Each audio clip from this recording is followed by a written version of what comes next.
Assalamualaikum warahmatullahi wabarakatuh. Kami dari kelompok 5 pada kesempatan kali ini akan mempresentasikan mengenai pemeriksaan dan penyelesaian sengketa transfer pricing. Yang pertama yaitu tahap pemeriksaan transfer pricing.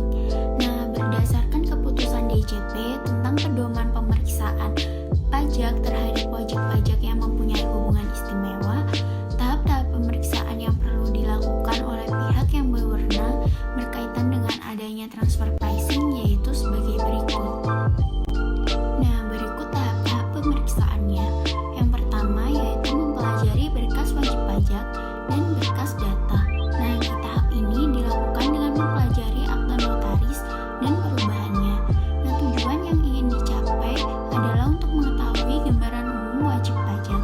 Nah, berikut ada 6 tujuan dari mempelajari berkas wajib pajak dan berkas data. Yang pertama yaitu mengenai usaha dan karakteristik perusahaan. Yang kedua, mengenai struktur kepemilikan saham. Yang ketiga, mempelajari struktur organisasi perusahaan terkait. Yang keempat, mempelajari sifat dan jenis kegiatan usaha wajib pajak. Yang kelima, mempelajari kemungkinan over atau under invoicing. Yang keenam yaitu mempelajari laporan pemeriksaan terdahulu. Sedangkan tahap yang kedua yaitu menganalisa SPT dan laporan keuangan wajib pajak. Penerapan metode transfer pricing dalam pemeriksaan transfer pricing terhadap transaksi wajib pajak dengan biaya fee yang aslinya dapat dilakukan dengan melakukan pengujian terhadap harga atau laba baik di tingkat laba motor, gross profit maupun di tingkat laba bersih usaha atau metode yang digunakan. Yang pertama, metode perbandingan harga antara pihak yang independen atau comparable control price method. Kedua, metode pemeriksaan price method. Yang ketiga, metode biaya atau cost price method. Yang keempat, metode kalkulasi transaksional margin method. Yang kelima, metode pembagian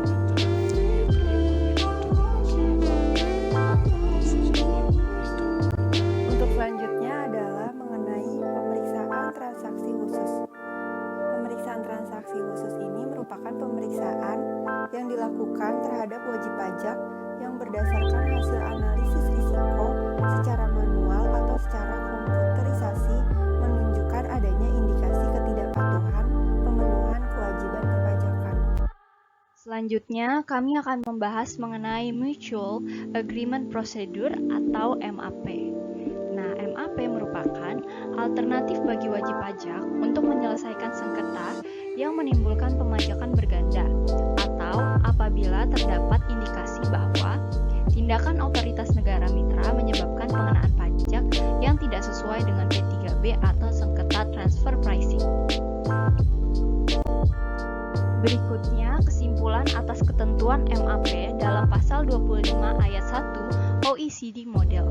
Terdapat 5 kesimpulan. Yang pertama, apabila subjek pajak orang pribadi dan badan dikenakan pajak atau akan dikenakan pajak yang tidak sesuai dengan ketentuan P3B, maka subjek pajak tersebut dapat mengajukan prosedur persetujuan bersama atau MAP.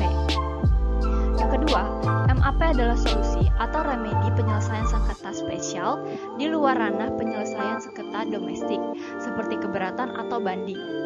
MAP dianggap spesial karena merupakan proses konsultasi dan bukan litigasi.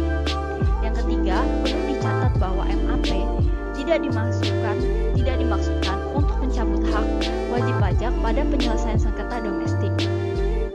Yang keempat, pengajuan MAP diajukan oleh subjek pajak kepada otoritas yang berwenang untuk menyelesaikan sengketa tersebut di negara tempat subjek pajak tersebut terdaftar sebagai subjek pajak dalam negeri.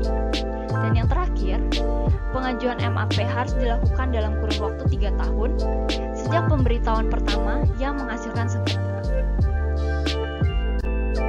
Sekian presentasi dari kami, kurang lebihnya mohon maaf.